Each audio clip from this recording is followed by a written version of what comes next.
Perkenalkan, nama saya Rinaldo Hermawan, NIM 20104163 kelas A. Universitas Lambung Mangkurat S1 Geografi. Di sini saya akan menjelaskan sifat fisik dan kimia air laut. Sifat fisik air laut umum dan paling familiar bagi manusia. Air adalah suatu senyawa yang sangat unik, di mana semua makhluk hidup di dunia sangat tergantung hidupnya pada senyawa ini. Sebagian senyawa kimia air adalah satu-satunya yang mendapatkan memiliki 3 bentuk zat dalam kondisi suhu ruangan. Kemampuan untuk berada dalam 3 bentuk zat ini dengan kondisi temperatur yang tidak terlalu ekstrim merupakan hal yang memungkinkan terjadi siklus hidrologi dan sumber kehidupan bagi makhluk darat. Hal unik lainnya dari air adalah kemampuannya menyimpan panas. Proses air menjadi panas terjadi dengan lambat, demikian juga proses pendinginannya, terutama dibandingkan dengan daratan. Pada proses lokal, hal ini menyebabkan fenomena pola perubahan angin sementara siang dan malam. Dalam skala global, hal ini membentuk bumi untuk tetap dalam temperatur yang konstan selama penggantian musim, juga pergantian siang dan malam. Dan inilah gambarnya.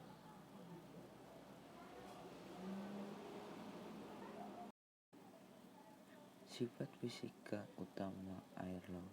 Sifat fisika utama air laut adalah suhu, salinitas, serta densitas massa jenis dan tekanan. Suhu adalah kadar panas suatu benda. Suhu ini umumnya dihitung dengan menggunakan termometer. Suhu memiliki pengaruh yang sangat besar terhadap 1.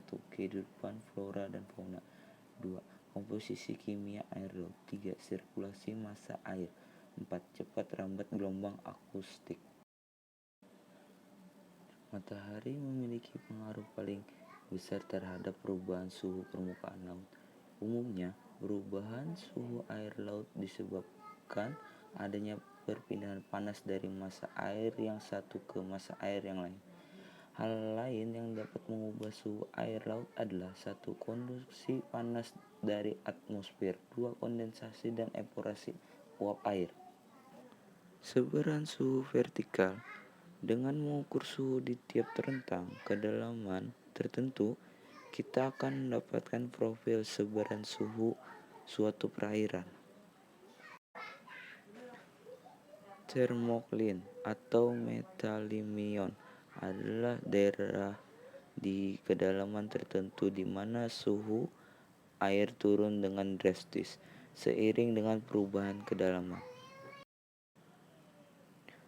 Pola sebaran suhu ini membagi laut menjadi 3 bagian. 1. Mixed layer. 2. Thermoline. 3. Deep water. Ini adalah peredaran semu matahari. Pengukuran suhu air laut. Pengukuran suhu air laut menggunakan termometer dengan reservoir mercury chamber, baik dengan model terlindung maupun tidak, untuk mengatasi tekanan air. Salinitas adalah banyaknya garam terlarut yang terkandung di dalam 1 kilo air laut. Air laut merupakan campuran dari 97% air dan 3% materia terlarut. Satuannya untuk salinitas adalah %0/mili.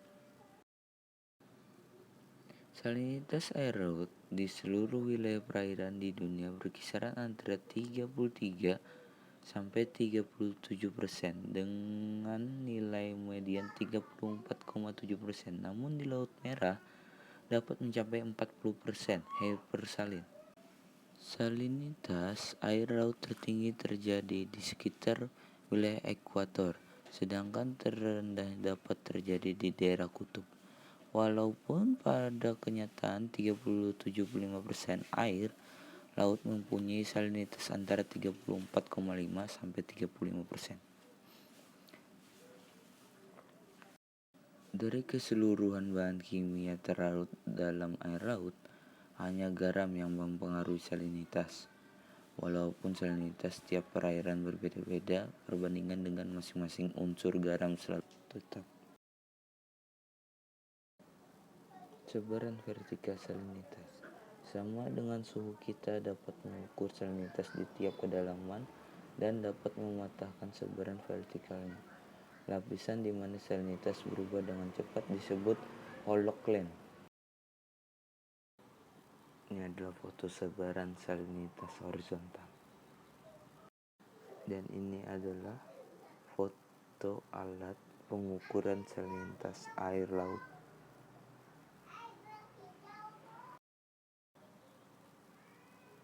Sekian, saya ucapkan terima kasih. Mohon maaf bila ada salah kata atau kurang berkenan.